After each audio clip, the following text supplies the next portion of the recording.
এখন দেখবেন যে অনেক রিপোর্টে আছে অলিগোস্পার্মিয়া, এরকম লেখা আছে না? অলিগোস্পার্মিয়াটা কি মনে রাখতে হবে, আপনার শুক্রাণুর কোয়ার সংখ্যা যদি 15 মিলিয়নের নিচে হয় তাহলে ওটিকে অলিগোস্পার্মিয়া বলা হয়। আবার কিছু কিছু রিপোর্টে বলা হয় অ্যাস্টেনোজোস্পার্মিয়া, অর্থাৎ আপনার শুক্রাণু আছে 60-70 মিলিয়ন, অনেক, কিন্তু শুক্রাণু করে যে দৌড়ায়, দৌড়ানোর ক্ষমতা সেটা 40%-এর ভালো নাই, তার নিচে আছে, এটাকে বলা হয় অ্যাস্টেনোজোস্পার্মিয়া। এটা ভালো কোয়ালিটি না।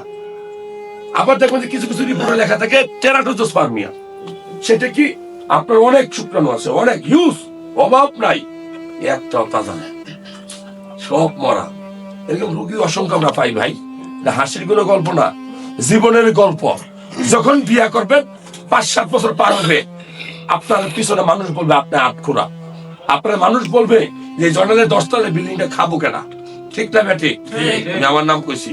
হ্যাঁ, এটা দুনিয়ার নিয়ম। যে যে ভুক্তভোগী হয় সে কখনো শুক্রাণু নিয়ে কথা বলে হাসে না, সে কান্দে, আসলেই তো।